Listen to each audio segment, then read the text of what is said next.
Shalom dan selamat pagi Bapak Ibu, Saudara-saudari yang dikasihi Tuhan. Kita bersyukur bahwa Tuhan telah menuntun kita dalam peristirahatan, bahkan telah menganugerahkan kita kehidupan yang baru.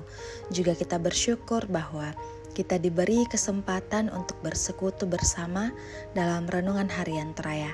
Dan saat ini kita akan merenungkan firman Tuhan dari Hakim-Hakim pasal 2 ayat 16 sampai ayat 23. Namun sebelum itu, mari berdoa mohon pimpinan Roh Kudus. Kita berdoa. Syukur kepadamu kami persembahkan ya Tuhan, karena Engkau Tuhan yang luar biasa dalam kehidupan kami, yang selalu menyertai kami, bahkan telah menuntun kami dalam peristirahatan kami, sehingga kami boleh bangun untuk menikmati hari baru, hari pemberian Tuhan. Sebelum beraktivitas ya Tuhan, kami akan merenungkan firman-Mu. Tuntun kami dengan kuasa Roh Kudus-Mu, agar kami dapat memahaminya dan menjadi pelaku firman yang taat. Bersabdalah ya Tuhan, kami telah sedia mendengarkannya. Dalam nama Yesus Kristus, Tuhan dan Juru Selamat kami berdoa. Amin. Pembacaan kita dari Hakim-Hakim pasal 2 ayat 16 sampai ayat 23. Firman Tuhan, orang Israel menyembah berhala pada zaman Hakim-Hakim. Maka Tuhan membangkitkan hakim-hakim yang menyelamatkan mereka dari tangan perampok itu. Tetapi juga para hakim itu tidak mereka hiraukan, karena mereka berzina dengan mengikuti Allah lain dan sujud menyembah kepadanya. Mereka segera menyimpang dari jalan yang ditempuh oleh nenek moyangnya yang mendengarkan perintah Tuhan. Mereka melakukan yang tidak patut. Setiap kali apabila Tuhan membangkitkan seorang hakim bagi mereka, maka Tuhan menyertai hakim itu dan menyelamatkan mereka dari tangan musuh mereka selama hakim itu hidup. Sebab Tuhan berbelas kasihan mendengar rintihan mereka karena orang-orang yang mendesak dan menindas mereka. Tetapi apabila hakim itu mati, kembalilah mereka berlaku jahat, lebih jahat dari nenek moyang mereka, dengan mengikuti Allah lain, beribadah kepadanya dan sujud menyembah kepadanya. Dalam hal apapun mereka tidak berhenti dengan perbuatan dan kelakuan mereka yang tegar itu.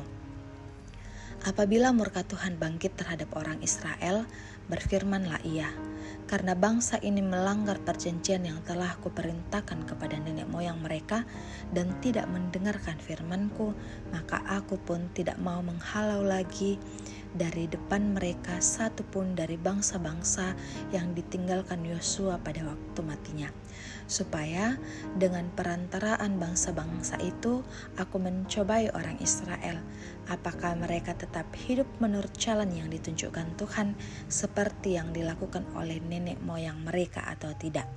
Demikianlah Tuhan membiarkan bangsa-bangsa itu tinggal dengan tidak segera menghalau mereka. Mereka tidak diserahkannya ke dalam tangan Yosua. Amin. Warisan terbaik atau mana malakbi. Itulah tema kita di pagi yang indah ini. Bapak Ibu saudara-saudari yang terkasih, warisan selalu dikaitkan dengan harta yang ditinggalkan seseorang bagi keturunannya atau bagi orang yang ditetapkannya. Tidak jarang warisan menyebabkan konflik. Setiap orang menginginkan warisan, tetapi yang diharapkan bukan yang benar-benar penting bagi hidupnya. Pada masa kepemimpinan Yosua, bangsa Israel setia beribadah kepada Tuhan. Namun setelah Yosua meninggal dan seluruh generasi dikumpulkan, lahirlah generasi berikutnya dan mereka tidak mengenal Tuhan maupun apa yang telah dilakukannya terhadap Israel. Pada saat itu bangsa Israel melakukan sesuatu yang jahat di mata Tuhan. Mereka menyembah Baal. Sejak zaman hakim-hakim hingga zaman raja, bangsa Israel berulang kali jatuh dan bangkit karena alasan yang sama, penyembah berhala. Akar masalahnya adalah mereka tidak lagi mengenal Tuhan. Generasi Israel setelah Yosua tidak mempunyai pengetahuan sejati tentang Tuhan. Karena itu, orang tua mungkin tidak lagi mengajarkan firman Tuhan kepada anak-anak mereka. Pengabaian ini telah melahirkan generasi yang tidak lagi mengenal Tuhan dan firman-Nya. Bapak, Ibu, saudara-saudari yang terkasih, bukankah kenyataan ini sangat menyesakkan? Anak-anak tidak lagi menghormati orang tuanya, tidak lagi menghormati agama, tidak lagi menghormati Tuhan, dan perbuatannya hanya membawa keburukan. Hal serupa dapat terjadi kapan saja dan di mana saja. Kita, khususnya orang tua, hendaknya memikirkan hal ini dan mencari ke dalam diri kita sendiri. Sudahkah kita mengenal Tuhan dengan baik untuk kita wariskan kepada keturunan kita? Sudahkah kita mengenalkan mereka kepada Tuhan sejak kecil dan mengajari mereka dengan penuh semangat berulang kali? Amin. Mari berdoa. Syukur kepadamu ya Tuhan, oleh karena kasih-Mu dan kebaikan-Mu, kami boleh mengalami perjumpaan melalui kebenaran firman-Mu pada pagi hari ini. Firman-Mu kemudian mengingatkan kami untuk kembali merenungkan firman Tuhan secara terus-menerus, dan kemudian firman itu akan diwariskan kepada keturunan, terlebih khusus kepada anak-anak, sehingga warisan ini dapat menjadi warisan yang menuntun anak-anak hidup dalam kebenaran dan taat kepada Tuhan. Mampukan kami ya Roh Kudus untuk melakukan kebenaran firman Tuhan ini, sehingga kehidupan kami senantiasa berkenan di hadapan Tuhan. Pagi hari ini kami bersyukur atas kesehatan yang Tuhan beri. Kami pun akan memulai setiap aktivitas kami, pekerjaan, tanggung jawab pelayanan, dan semua akan kami kerjakan pada hari ini. Kami percaya bahwa Engkau akan menuntun kami dalam tuntunan kuasa Roh Kudus, sehingga apa yang kami kerjakan akan Engkau buat berhasil. Karena kami sandarkan kepadamu, bahkan pelayanan yang kami kerjakan dapat menjadi pelayanan yang menyenangkan hati Tuhan. Kami berdoa buat kehidupan jemaat Tuhan, berkati dalam setiap kehidupan rumah tangga dan berbagai pergumulan yang masih terus dialami.